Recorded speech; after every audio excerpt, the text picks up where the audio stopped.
چواردە گونیشی لەسرە ئێستا پردی کە داوای ئارامکۆ دەکەین ئارامکۆمان نادەنێ لە حکوومەتی هەرێمی کوردستان کە چوار ئارامکۆمان بۆ دامی بکەن بۆ گوندی نێودەشت و بۆ گوندەکانی کەشکە سەر بە نێودەشتن هەر لەسم بەسەرفی خۆمان تەواوی دەکەین نەکۆ حکوومەتی یارمەتیماندا حکوومەت هیچ شتێکی بۆ ئێمە نەکردووە هەتا ئەو پردەمان بۆ دروستکە هەر زۆرش گرفتمان بۆ دروست بووە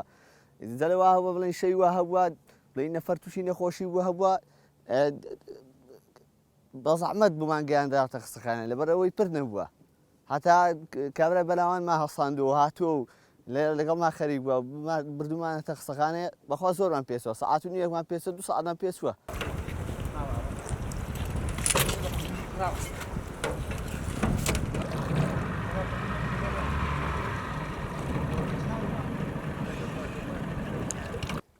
تقریبا ئەوە عەوت ڕۆژە ئەو پردەی تەقاندووە جا ئێستا خەڵک مەعاسەرە بووە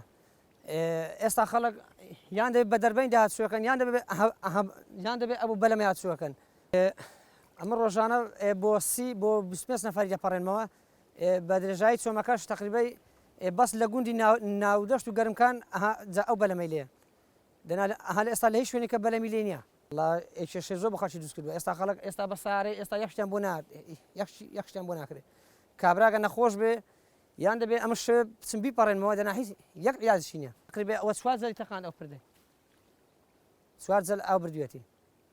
چوار جەل لە حسابی خۆمان ئەو پردەمان چاکردێتەوە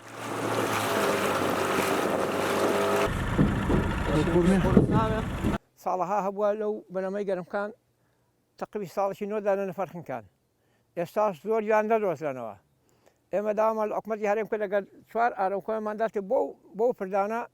بە خەڵکی خۆ پێچیان هێنا و یەشەکە تەواو نەبووە ئەوەکو دەیبێت تا بە پێ دەبێت بچی بۆ لای عەزی بۆ لای زرعات و بە پێ بگەڕێیتەوە کۆڵ لە کۆڵەنی بچی داخوا کاسبی بکەیت زۆر جار بەڕێنیشانداوە نەشکراوە زۆر جار وازیانداوە بە ئێستا ئیشی ئەو پردەی بۆ خۆتە تا بڕۆ بیبینە چەند جارە وازمان باز وەرتاوە چۆمەکە بردوێتی کەوتنە سەر بەرنم بۆ بەرنەمەی شەرەکەن شەو ڕۆژ دەگەڕێت بێ ئێواران زوو بێنەوە ناکابرای بەرنەماش فەقیرە بەجانمەوەدا نانیشی لەسەر بەرنەمەکە بڵێ وەڵا چاوەڕام تا نەفەرێک پەیدا بدێتەوە پێویستی بە دروستکردنی پردێکی گەورە هەیە کە بەلایانی کەمەوە 350 مەتر هەتا 400 مەتر ببێت و ئەوەی کە ئێستا هەیە خەڵکەکە خۆی دروستی کردووە لە ساڵانی ڕابردوو و حوەکو حکوومەت تەنها توانیمانە هاوکاریان بکەین بە پێدانی چەند ئارامکۆیەک بەڵام ئەوە چارەسەرێکی بنەڕەتی نەبوو بە شێوەیەکی کاتیەوە هەموو ساڵێ لە کاتی لافاودا ئاو دەیبات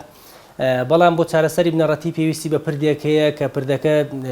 بەلایانی کەمەوە 350 مەتر ببێت و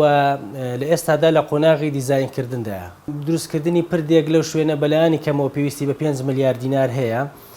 و ئێمە لە ساڵانی ڕابردووشدا هەوڵمانداوە کە